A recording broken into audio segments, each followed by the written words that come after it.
The war in the Pacific had finally fallen silent under a sweltering Hawaiian sun. A transport ship eased into Pearl Harbor, not carrying Marines or ammunition, but rows of weary, defeated Japanese soldiers. Their uniforms were torn, eyes hollow, and pride shattered. Many still expected punishment or humiliation. To them, surrender was the ultimate disgrace. They had been taught that capture by the Americans meant torture or death, but as they stepped down the gangway, something unexpected awaited them. The camp was quiet, fresh.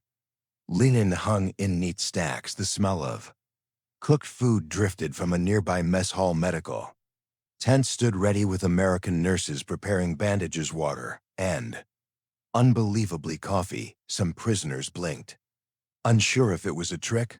Others froze as guards offered cigarettes with calm expressions, not rifles raised in threat. The men, once sworn to die rather than surrender, realized something unthinkable. Their captors treated them not as enemies to be destroyed, but as men who had survived the war. Their disbelief had only begun. By the summer of 1945, the Second World War had consumed nearly every continent, but nowhere had it reached such extremes of destruction and endurance as in the Pacific. For almost 4 years, the United States and Imperial Japan had fought across islands scattered over thousands of miles of ocean, from the jungles of New Guinea to the black sands of Iwo Jima. The Japanese Empire, once convinced of its divine destiny, now stood on the brink of annihilation. Its navy lay shattered, its cities burned by relentless bombing raids, and its people starved under the weight of blockade. Yet for the ordinary Japanese soldier, surrender was forbidden. The code of Bushido, inherited from centuries of samurai tradition, demanded that one fight to the death rather than face capture. Better to die with honor, their officers told them, than live in shame. This belief shaped how Japanese troops viewed the Americans, not as soldiers of another nation, but as inhuman foes. Propaganda leaflets warned that capture meant torture, dismemberment, or grotesque experimentation. Few Japanese soldiers knew that the United States, bound by the 1929 Geneva Convention, had detailed codes for humane treatment of prisoners of war when the tide of battle turned. In 1944, these two moral universes collided on Saipan, Tinian, and Guam. The Americans encountered thousands of Japanese soldiers and civilians who refused to surrender. Many took their own lives jumping from cliffs or detonating grenades rather than fall into use hands, but a few survived, wounded, dazed, and unable to continue fighting.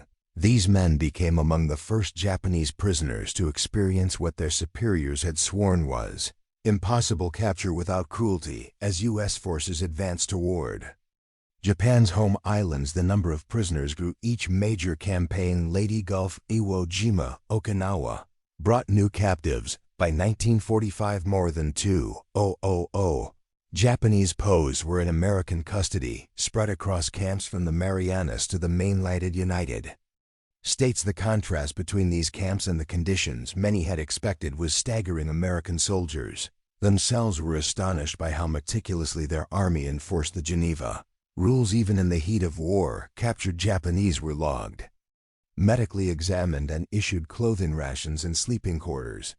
Each step was documented not only for accountability, but also as proof of America's commitment to civilized conduct in warfare. This humane treatment was not born from naivete or mercy alone. It was strategic. U.S. commanders understood that the Japanese perception of inevitable death under American hands made battles bloodier and more desperate. Treating captured soldiers fairly, therefore, was both a moral and psychological. Weapon leaflets dropped over Japanese positions began to promise fair treatment to anyone who surrendered. Radio broadcasts repeated that those who cease fighting will receive food, water, and medical care. For most Japanese soldiers, these words seemed like propaganda, but when a few returned from captivity, alive, well-fed, and speaking of clean beds and rice meals, their stories began to spread quietly among troops who once viewed surrender as dishonor. By mid-1945, as the war reached its catastrophic And the U.S. military began transferring larger groups of Japanese prisoners across the Pacific. Some went to camps in Hawaii or Guam, others thousands of miles further to the American mainland. There they would be placed in guarded compounds once used for German or Italian captives. For many of these men, stepping onto American soil marked the first time they had seen the country they had been told was a land of brutality. Instead, they found fields, barracks, and order. They found rules, inspections, and astonishing abundance even in wartime. What they did not yet realize was that these camps were more than holding areas. They were windows into an America that Japan had only imagined through propaganda, an industrial nation that could feed, clothe, and shelter even its enemies while fighting a global war. That realization would shake the very foundations of their wartime beliefs. When the transports bearing Japanese prisoners arrived at American ports or Pacific staging bases, an intricate system of care and control awaited them, the result of years of experience managing enemy captives from Europe and North Africa. By 1945, the United States Army had established one of the largest and most efficiently run POW networks in history, with over 400 main camps across the mainland and hundreds more branch facilities, while the majority of these camps had originally housed German and Italian soldiers. By the final year of the war, they began to receive contingents of Japanese prisoners. The difference in background, culture, and psychology posed unique challenges. Unlike the European captives, who for the most part accepted defeat as a military fact, the Japanese viewed surrender as a deep moral failure. Many refused to speak, eat, or even sleep on beds, choosing instead to sit on bare floors as a sign of shame. The U.S. military anticipated such reactions. Manuals issued by the War Department instructed camp commanders to treat Japanese POWs with strict discipline, but also with professional courtesy. The Geneva Convention of 1929, while not formally ratified by Japan, was nonetheless applied by the United States. To all prisoners in its custody, American policy was explicit. The standard of treatment for enemy prisoners shall reflect the moral standards of the United States itself. This meant adequate food, medical attention, religious freedom, and protection from violence or humiliation. Each POW received identification tags, clothing, and personal numbers. They were allowed to write letters home through the International Red Cross, which monitored the camps and issued detailed inspection reports. For men who had expected starvation and torture, these first days were surreal. Many later recalled how stunned they were to see American guards offering them soap towels and clean uniforms. One captured pilot interrogated in Hawaii remembered being given a hot meal with white bread and butter, luxuries nearly extinct in wartime Japan. Another, interned in a camp in California, said he could smell coffee brewing each morning, a scent he associated only with Western films. The structure of these camps varied, but the essentials were consistent. Long wooden barracks with cots and blankets, a mess hall serving 3 meals a day, outdoor areas for exercise, and medical stations staffed by U.S. Army doctors and nurses. Some larger camps like Camp McCoy in Wisconsin or Camp Clarinda in Iowa even organized educational programs and work details. Not forced labor, but paid assignments such as farm work or carpentry. Following the Geneva rules, Japanese prisoners quickly discovered that behavior influenced privilege. Those who cooperated and followed regulations could earn small stipends, additional recreation time, or access to English lessons and reading materials. Others, still loyal to wartime ideology, resisted any cooperation, sometimes forming internal factions that sought to punish traitors who accepted American kindness too readily. U.S. officers learned to separate the hardliners from the rest, ensuring order without unnecessary brutality. Behind the humane surface, these camps also served a practical purpose. The U.S. military intelligence units, particularly the Military Intelligence Service, MES, recognized the potential value of Japanese captives as sources of information. Interrogations were conducted according to strict guidelines. No physical coercion was allowed. Instead, American officers relied on psychological understanding, conversation, and even hospitality. Sharing a cigarette or offering food often yielded more intelligence than threats ever could, but beyond strategy. Something deeper was unfolding. Many Japanese POWs began to perceive America's overwhelming material power and its moral confidence not through propaganda, but through daily experience. They saw endless supplies of food machines, medicine, and paper. They noticed that even the guards, mostly young men from farms and cities, were courteous and well-fed. For a nation taught that the Allies were decadent and collapsing, this was a revelation. A U.S. Army report from 1945 noted. Japanese prisoner, though cautious, is visibly affected by the treatment he receives.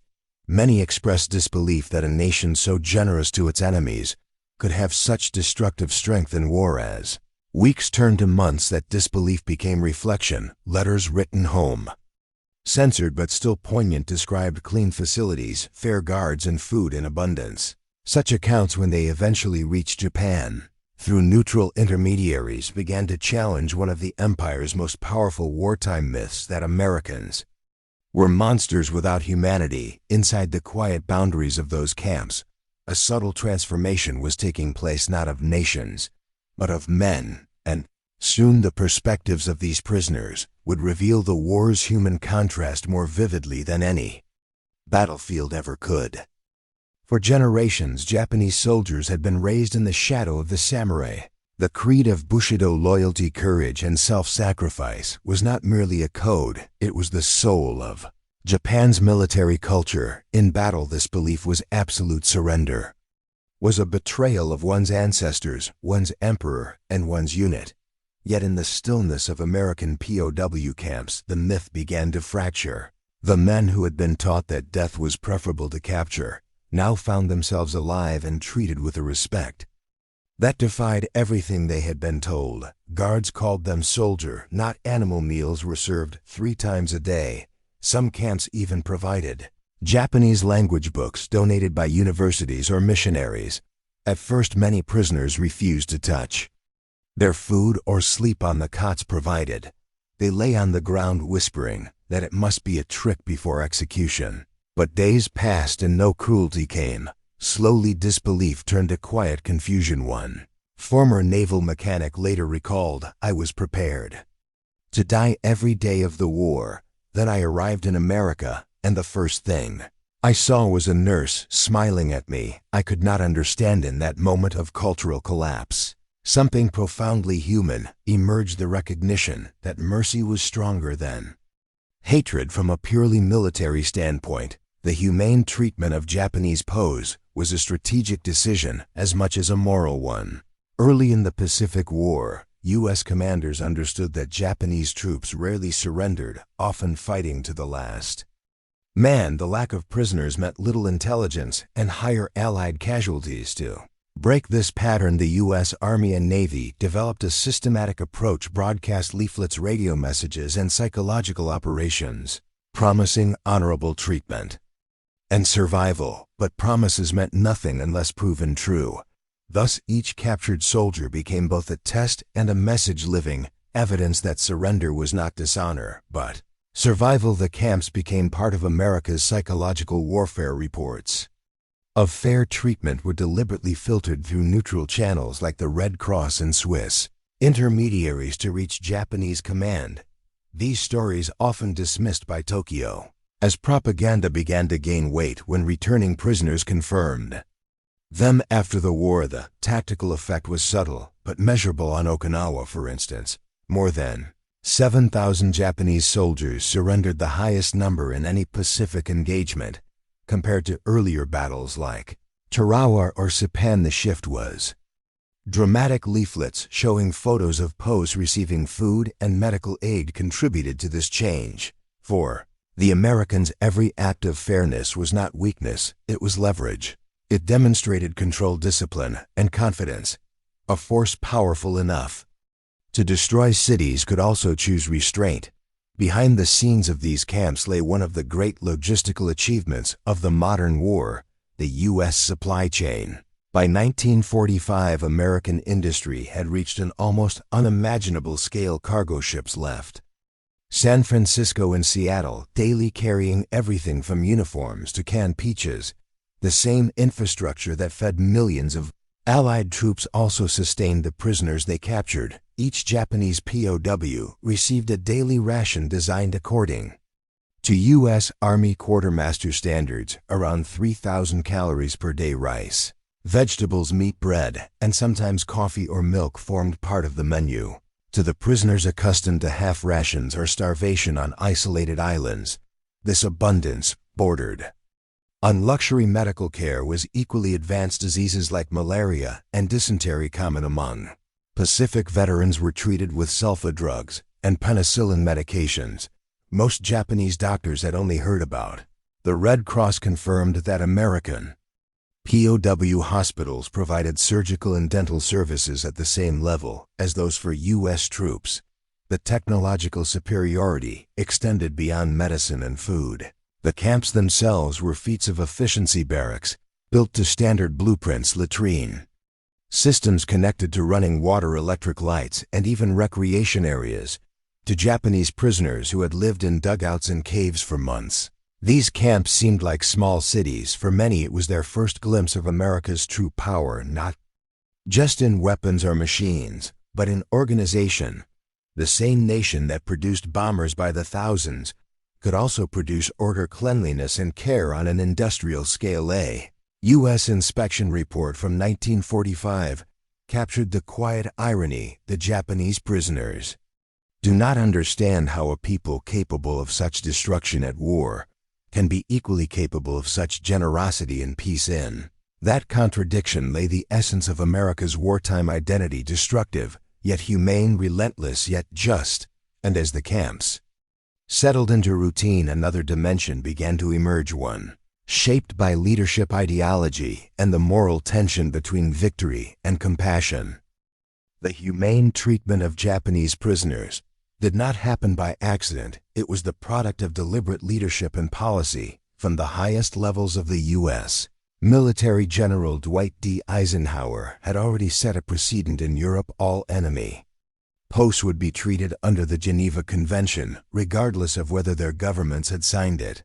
In the Pacific, this principle was championed by figures like General Douglas MacArthur and Admiral Chester Nimitz, who both understood the broader psychological importance of America's moral image. Orders circulated through every echelon of command: prisoners are to be treated firmly, but fairly. It was not compassion alone, it was discipline, a reflection of the American ideal that power must be governed by law. Camp commanders were carefully selected officers, often with experience handling German or Italian POWs.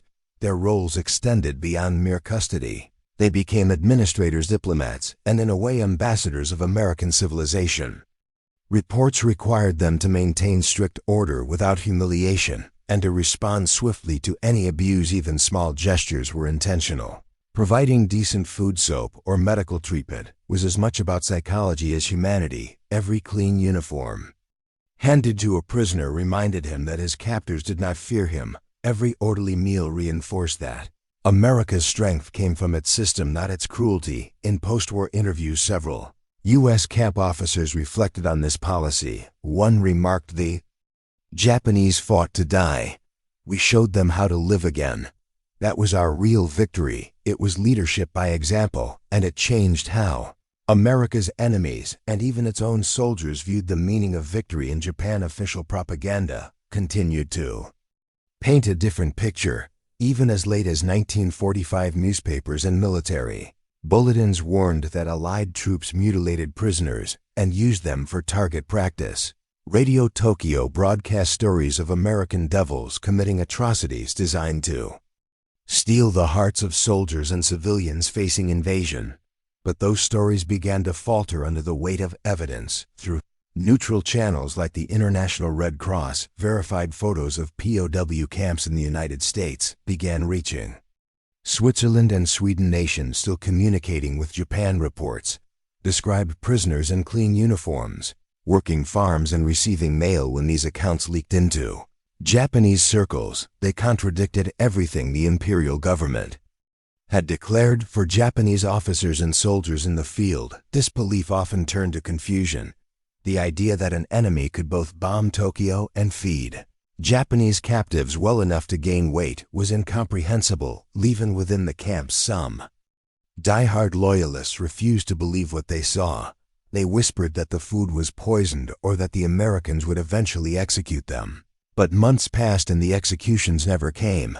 Instead, the guards learned their names. Some shared cigarettes. One American sergeant interviewed years later said you could see the fight drain out of them, not from fear, but from confusion. They didn't know how to hate us anymore. This disintegration of enemy ideology was perhaps one of America's most subtle wartime victories.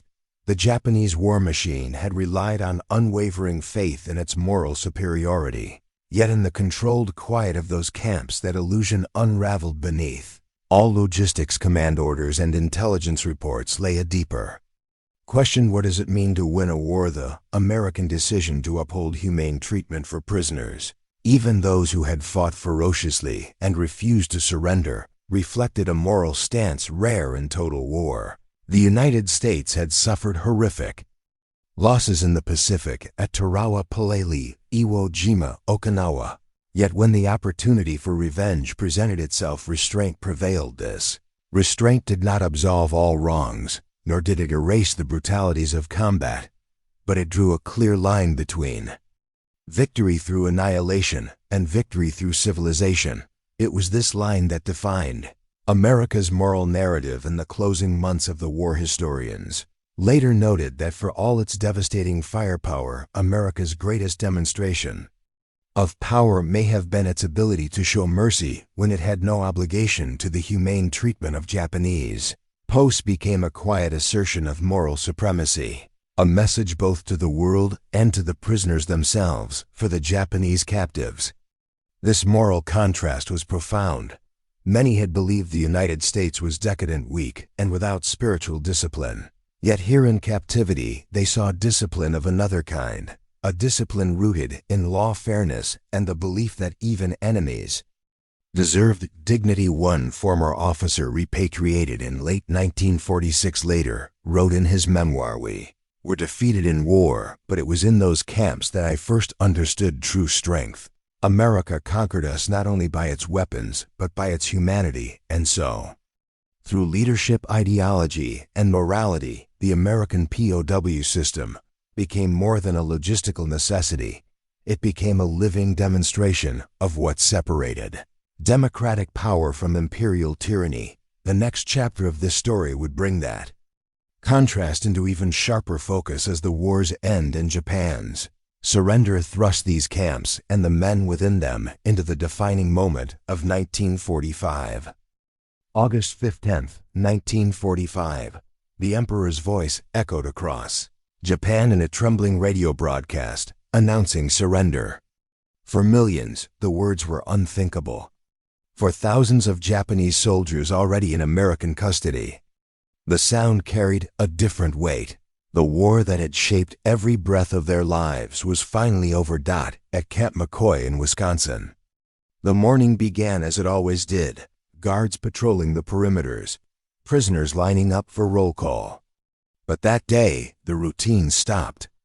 A U.S. officer approached the assembled Japanese with a translator at his side and read a simple message. The Emperor of Japan has accepted the Allied terms of surrender. The war is finished. For a moment, there was silence, not disbelief, but absence. Some prisoners stared blankly into the distance. Others fell to their knees, murmuring prayers. A few wept quietly, not for defeat, but for the realization that their nation still existed, and that they might see it again. In camps across the United States, similar scenes unfolded. Guards noticed a change. The tension that had defined every interaction began to dissolve. Men who had refused to speak English started to practice simple phrases. They asked about home, about the future, about what would happen next. The surrender also brought new arrivals. In the Pacific, surrendering garrisons on islands like Truk, Palau, and the Philippines were processed and shipped to larger Allied holding centers. At Camp Cook in California, Rows of buses arrived carrying soldiers from the former Japanese 32nd Army, men who had fought on Okinawa, one of the bloodiest battles of the war. Many were emaciated, covered in scars, and suffering from tropical diseases, expecting punishment. They instead found doctors waiting with clean clothes and antiseptic. The first meal they received, rice, vegetables, and a slice of bread, brought some to tears. One interpreter recorded that several prisoners bowed deeply toward the kitchen staff. Unsure how to express gratitude in a language they did not share, American medical officers documented these reactions carefully. Lieutenant Colonel Charles F. Ross, who oversaw prisoner reception in the Pacific, noted in his 1945 report, "Most Japanese prisoners show extreme caution upon arrival. Within hours of receiving food and medical care, their demeanor softens remarkably. They express disbelief that they are being treated humanely. This disbelief was not merely emotional, it was ideological." The surrender and subsequent humane treatment represented a total collapse of everything. Imperial Japan had taught its soldiers about the outside world. For the Americans, the sudden influx of POWs created a logistical challenge of immense proportions. Camps had to be expanded, medical supplies increased, and Red Cross coordination intensified. But even under strain, the policy of humane treatment held. U.S. Army Quartermaster records from late 1945 show shipments of over 5 million pounds of rice and canned goods designated specifically for POW used at Camp McCoy, Camp Clinton, and Fort McClellan. Programs emerged to occupy the men's time: agriculture, carpentry, translation work, and even art. Photographs from 1945 show Japanese prisoners painting murals, repairing buildings, and tending vegetable gardens under light supervision. For many, the act of labor, once forced in wartime Japan, became a form of recovery. Meanwhile, across the Pacific, smaller camps on Guam and Saipan transitioned from holding sites to centers for repatriation. Here, the climax reached its emotional peak. Japanese soldiers, newly informed of their nation's surrender, were invited to watch newsreels documenting the aftermath of Hiroshima and Nagasaki. Some refused to believe them at first, until footage of the emperor himself appeared, bowing before the microphone. Silence followed. In that silence, the last thread of wartime fanaticism broke. From disbelief came reflection. Many began to write. The Camp Postal Service, supervised by the Red Cross, delivered thousands of letters addressed to families in Japan. Each was screened by American censors, but the contents revealed the same recurring sentiment: we are alive. We are treated well. America is not what we were told. Those letters would become the first seeds of post-war understanding between two nations destined to rebuild together. By the end of 1945, Japanese POW camps had become unlikely crossroads, places where defeat met dignity, and enemies began to see each other not as monsters, but as men. But for many, the emotional climax was not the surrender itself. It was what came after, the first glimpse of freedom, and the haunting question of what waited for them beyond the barbed wire. Winter 1945, snow drifted gently across the barbed wire fences of Camp McCoy. Inside the barracks, warmth came from potbelly stoves and the hum of quiet conversation. The war was over, and yet the weight of its shadow lingered for the Japanese prisoners. This was the moment of reckoning, with the emperor's surrender now accepted by every Allied command. The question turned to what next. Would they be sent home soon, tried for war crimes, or kept indefinitely? The surprise of many, the U.S. War Department announced a new policy. All Japanese POWs would be repatriated in accordance with the Geneva Convention once ships and safe routes were available. It would take months to arrange, but for the first time since capture, the men had a horizon. The process began in quiet, methodical waves at Camp Kennedy in Texas. Groups of 300 at a time were assembled in neat ranks. American officers addressed them. Through interpreters, you will be processed for return to your homeland. You will be given food, clothing, and documents. You will travel as soldiers, not as prisoners. Those words carried immense symbolic power. Even though they had been defeated, the prisoners were allowed to preserve a sense of dignity, something their code of Bushido had long equated with the soul itself. The American government understood this. Behind every policy was a calculated blend of practicality and psychology. Officials like General George Pratt, who oversaw prisoner affairs, recognized that humane treatment wasn't just moral, it was strategic. Every returning POW carried with him a story, and that story would shape Japan's perception of its conqueror. And so preparations became meticulous. Each departing man received a full medical check, new clothing, cigarettes, and rations for the voyage. Some were even given pocket Bibles or English primers, gifts from local churches and Red Cross volunteers. At Camp Livingston in Louisiana, a group of prisoners volunteered to help rebuild damaged farm machinery before departure.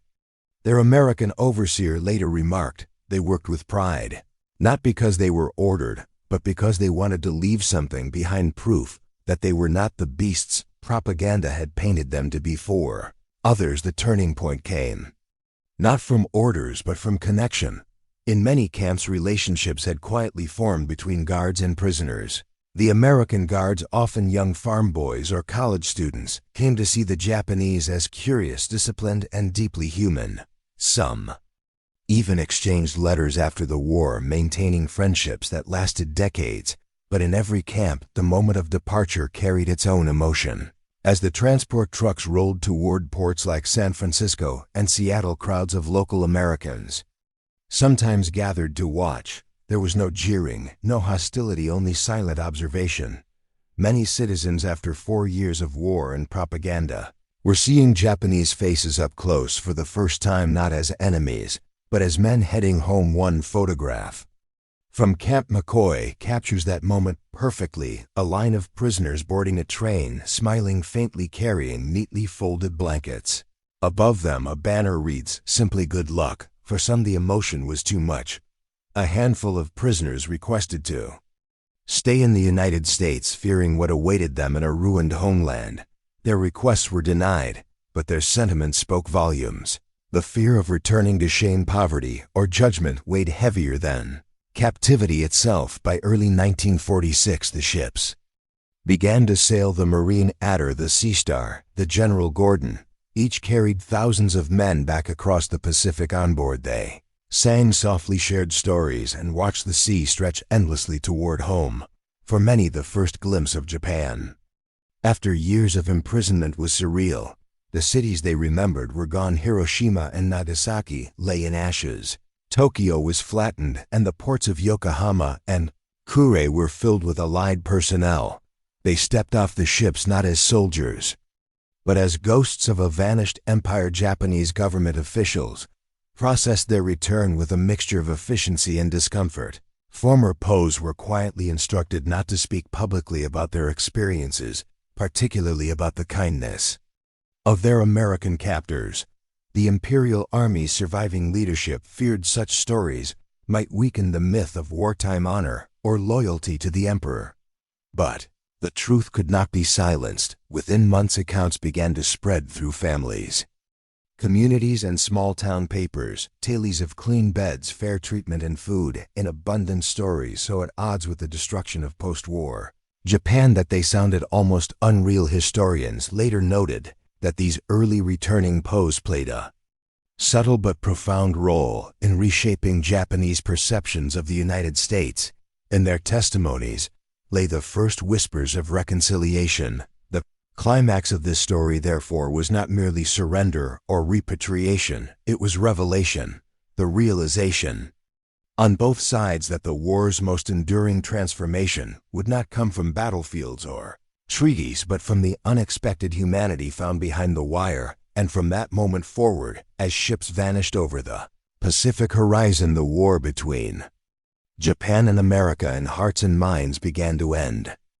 By mid-1946, the United States had completed one of the largest prisoner repatriation operations in modern history. Nearly 130,000 Japanese POWs who had been captured in the Pacific and across Allied territories were now on their way back to a homeland. They no longer recognized, but the story did not end when the ships reached Japan. It began anew in the silence that followed. For the American public, the existence of comfortable POW camps had remained largely unknown. The U.S. government had deliberately avoided publicizing the living conditions, fearing criticism at home. Many Americans had lost fathers, brothers, and sons in brutal island campaigns. The idea that enemy soldiers were being treated humanely, even luxuriously, could have sparked outrage yet. Inside the military, the program was regarded as a quiet success, a moral and strategic victory. The humane treatment of Japanese prisoners not only upheld international law, but also served as a living demonstration of the values the U.S. claimed to defend: civilization over barbarism, mercy over vengeance. Military records from the Judge Advocate General's office show that incidents of abuse or mistreatment in American camps were remarkably rare. Out of tens of thousands of Japanese prisoners, only a handful of complaints were ever filed, and most were swiftly investigated. By comparison, Japanese-run POW camps in the Pacific had claimed the lives of tens of thousands of Allied prisoners through starvation, forced labor, and execution. This contrast became central to post-war reflection. American officials later admitted that one unspoken aim of the POW policy was psychological: to redefine Japan's image of its conqueror. By showing restraint, the U.S. hoped to plant a seed that democracy and humanity were not signs of weakness but of strength.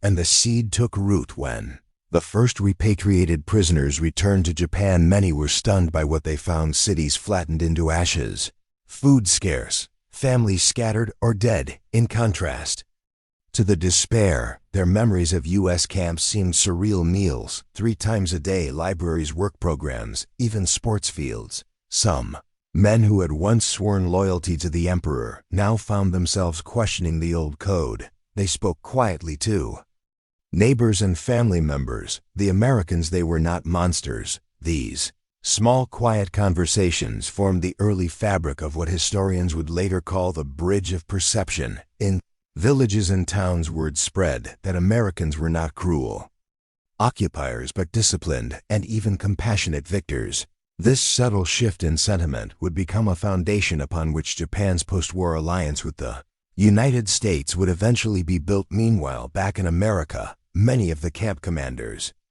and guards moved on with their lives.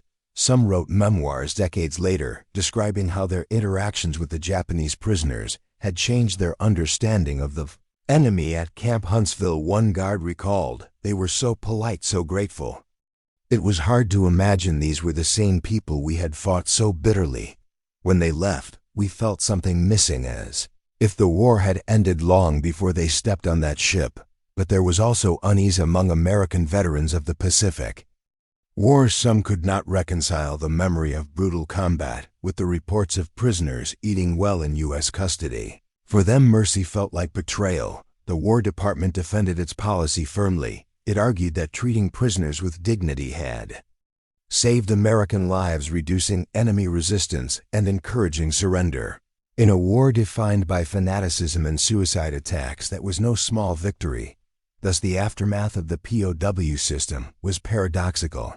It revealed the United States at its most humane, even as the scars of battle were still raw. The Japanese prisoners, who had once expected execution, had been shown kindness.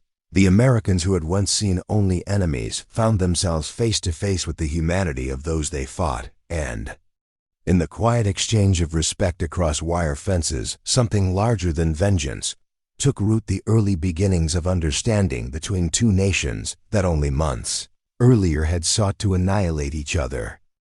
The story of the Japanese POWs in America did not fade with their departure. It rippled through both nations for decades.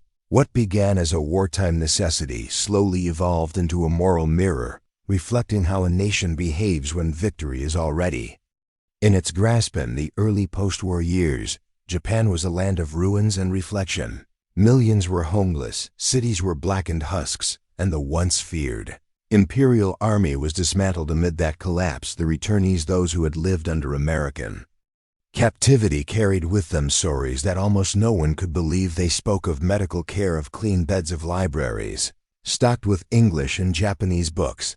They described baseball games, gardening projects, and music lessons taught by guards who shared their instruments. Some Japanese citizens accused these men of lying. Others wept openly, realizing that their image of the enemy had been wrong all along.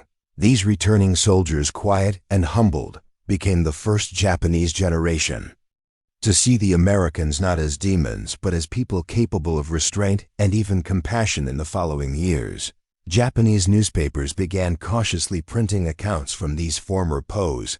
A 1947 column in Asahi Shimbun titled "Life Behind the Wire" drew national attention.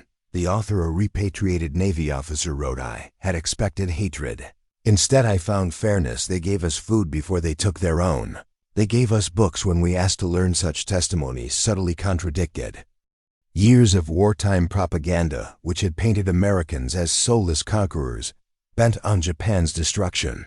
Now, through the words of their own soldiers, a new narrative began to emerge, one of unexpected decency. This moral revelation intertwined with the political transformation of post-war Japan. As the American occupation government under General Douglas MacArthur guided the nation toward democracy, the humane treatment of POWs became an invisible foundation. Beneath that process, many historians now argue that these experiences created a unique psychological bridge between conqueror and conquered, a shared understanding that made cooperation possible when Japan adopted its new constitution in 1947, embedding pacifism and democracy. Part of its societal readiness to trust the United States came from these quiet lessons learned in captivity. In America, too, the story endured in subtle ways. Former camp guards often became advocates for reconciliation, participating in post-war exchange programs or sending aid to Japan during its recovery. Photographs from Camp McCoy, Camp Kennedy, and Camp Lordsburg, once hidden in military archives, began to resurface in local museums, showing smiling prisoners working fields, repairing roads, or sitting beside American officers in shared meals. These images confounded the simplistic narratives of wartime hatred. They showed something rare: the moment victory chose mercy instead of revenge. However, not all memories were so tranquil. Some Japanese prisoners returned home carrying deep shame. To be captured alive had long been considered dishonorable in their culture, a stain upon their families. A few never spoke of their years in America. Others quietly emigrated years later, seeking to live in the land that had treated them with humanity when their own would not. One such man, a former sailor named Takashi Arai, returned to the United States in 1958 to work as a gardener in California. When interviewed decades later, he said simply, "In that camp I learned the enemy could be kind. That knowledge never left me." By the 1960s and 1970s, as Japan rose again as an industrial and democratic power, the memory of POW life in America became a minor but profound chapter in the reconciliation between the two nations. Veterans groups on both sides began exchanging letters, and a handful of reunions were held where old guards and prisoners met again, this time as equals, sometimes even as friends. In 1983, a monument was quietly erected near the site of Camp Kennedy, Texas. Its inscription read, "To all who were held here, may the memory of our shared humanity endure." It remains one of the few public memorials in America honoring enemy prisoners from World War II. Through decades of reflection, historians would come to see the U.S. POW system as more than an act of compliance with international law. It was an act of national character, proof that even amid global war, the United States could choose compassion without surrendering strength. And for the Japanese men who experienced it, that compassion would shape how they and their country saw the future, not as conquered subjects but as potential partners in peace. The story of the Japanese prisoners in U.S. camps is not merely a tale of war's aftermath. It is a quiet testament to the power of restraint, dignity, and humanity in an age Defined by destruction, when the war ended in 1945, much of the world stood on the edge of moral exhaustion. The bombings, the massacres, the cruelty on every front had stripped civilization of its illusions. Yet within the fences of those American POW camps, something remarkable happened. The victors remembered to be human. United States could have chosen vengeance. The memories of Pearl Harbor, Bataan, and Guadalcanal were still raw. But instead of hatred, the policy was guided by order, decency, and the conviction that how one treats the defeated defines the true victorine. Clean beds in the clatter of cutlery at a Texas mess hall, in the sound of baseballs striking wooden bats under the desert sun. Americans offered more than comfort. They offered proof that mercy could survive even the ugliest of wars. For the POW Japanese prisoners, that mercy was bewildering. It dismantled decades of indoctrination and replaced fear with curiosity. And when they returned home, they carried with them not only stories of survival, but seeds of understanding that would quietly help rebuild a bridge between two nations once sworn to annihilate each other. Decades later, when Japan rose again as a democratic ally of the United States, the moral echoes of those camps still lingered. They were proof that the line between enemy and human being is thinner than any government dares to admit, and that civilization is measured not in how we fight, but in how we forgive. Behind barbed wire, beneath the hum of American engines, a rare truth emerged from the ashes of war. Even victory can be kind.